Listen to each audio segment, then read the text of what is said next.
Greetings, YouTube. Welcome back to the channel. It is quite ironic that as I put this video out, we essentially have some news regarding the failures which turned into the triumphs of the community. And we still have a Road to the Crypt note. It's the end of the road, and we're tallying up the grand total of KOs in the necropolis. Please take note. It'll take some time to get finalized number of deaths. And Wednesday, January 17th, is when those rewards should go out. Now, some people took a long time after that to get their rewards, but I think at the time of recording this, most people, if not all people, who thought they would get them, got them.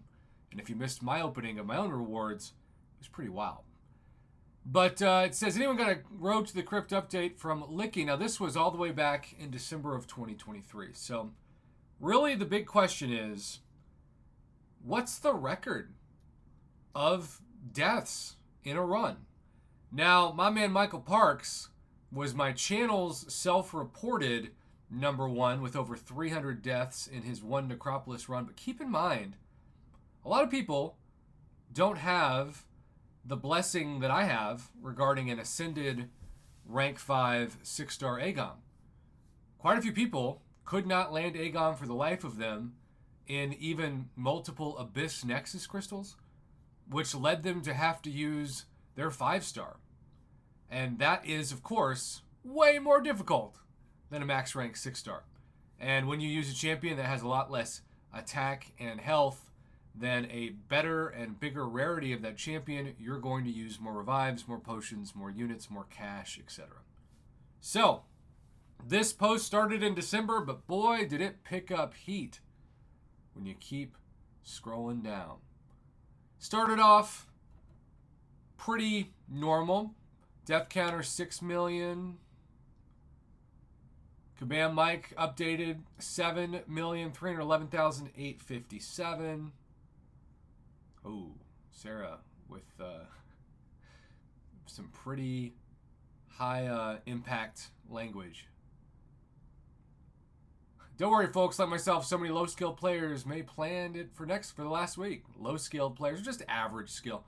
If you compare yourself to a KT1 or a Seaton or a Brian Grant and so many others, yeah, like me, you're going to feel like you're low-skilled. But if you show it to somebody who doesn't play much or doesn't play at all and remember where you started, you might actually feel better about yourself. Every time my brothers try to play on a live stream and they can't parry or they can't dex or they can't tap the special and it feels like too many things are happening at once and they're overwhelmed, part of me is like, okay, I could be that guy. I could be just overwhelmed by the gameplay mechanics themselves. At least I'm not that. But as this number grew and grew,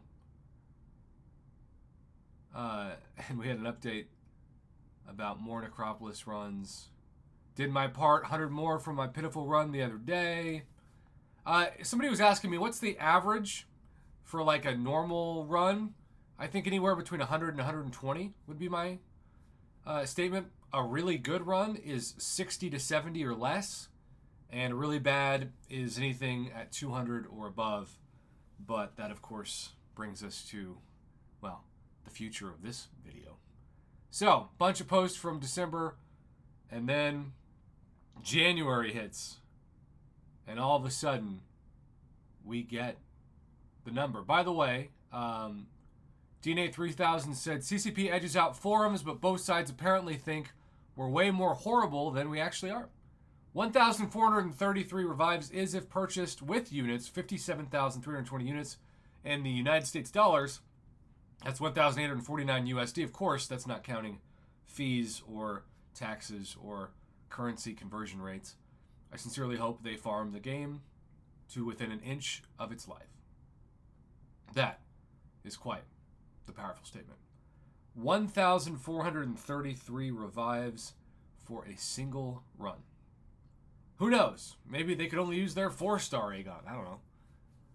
All I know is that it takes you what it takes you. And it's worth noting that I think when you compare yourself to the best, and I oftentimes do because those are my quote-unquote cohort, my coworkers, my fellow content creators, hopefully my friends, at least some of the people I've met have been really friendly to me.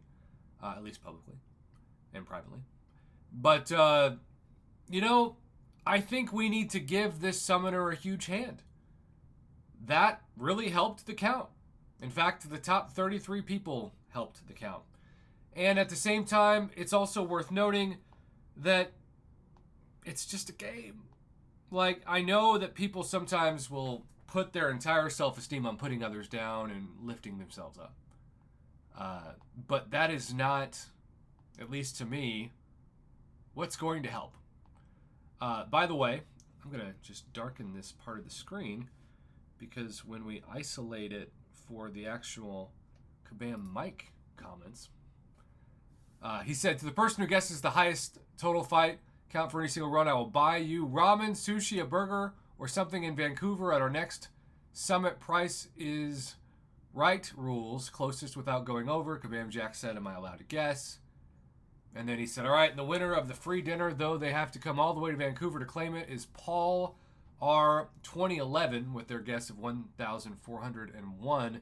The actual number is 1,433. Thank you to everybody that took part and contributed your time and deaths to what ended up being a really cool event. Let's do it again soon. Although the deaths part of this, maybe not so much. I definitely want to do this. I don't want to share their name, but if we give them a title, they can choose to share it. So that was going to be my suggestion before I read this post. I don't think we should shame the summoner that succumbed to the death counter 1,433 times. I think we should praise them, celebrate them, and honor them. Because guess what? Kabam actually makes more money when we do worse. And so if Kabam is actually celebrating somebody that struggled the most, it might give people who aren't going to attempt it a reason to say, hey, I might be the worst statistical player in the community, but one, I did it. And for whoever it is that did this, if you watch this video, you've got to know a lot of people were too scared to do it. A lot of people didn't attempt it. So in my book, you're way better of a player than the people that didn't try. Because, it's like complaining about who the president is if you didn't vote. Well, you can complain that you didn't get the rewards, or you can complain that the community sucks at the game, but if you didn't contribute to it, then what does that say about you? I also think that it's kind of neat that we can celebrate a struggle in a game that traditionally seems to mainly embrace skill and success. And that makes sense. You want to see the best of the best. You don't go and pay to go to a professional sporting event to see amateur players, and I am definitely always going to be amateur. But this is also the only mobile game I've ever played. I'm not a gamer. I remember when I first started, people were like, Prof, Hoff, would you consider yourself a gamer? Maybe if we were in 2005 and I was talking about the GameCube, or maybe in 2000 when I was playing the end of the Super Nintendo era and transitioning to Nintendo 64, a lot of you watching this may not even know what those systems are. But I took like over a decade off of playing anything because I had, college and work, and I only played this game not to make a single penny off of it, but to escape because I had dated somebody previously who hated video games because she was in, unfortunately, a very abusive relationship where she was dating a gamer that would leave her high and dry for his video games. And so that was her only request when she started dating me. Don't play any video games. I didn't play any video games, so that was quite easy to meet that request. When we broke up, I said I need to do something for myself that I would not have been able to do had I stayed in that toxic relationship. And this game just happened to be what I downloaded, and the rest is history. It's amazing how sometimes in life you can turn lemons into lemonade, as they say. All right, well, I don't want this video to be 10 minutes, and we're already at 9 minutes. Yikes. Let's end it here. Sorry it went a little bit longer than my normal videos, but I wanted to take my time, shout out the unnamed summoner at this point, and congrats to Paul R. 2011 for winning the correct guess. Now you just got to fly yourself to Vancouver, I guess, and get yourself a burger. Don't go ramen. Go burger. That's my advice, at least.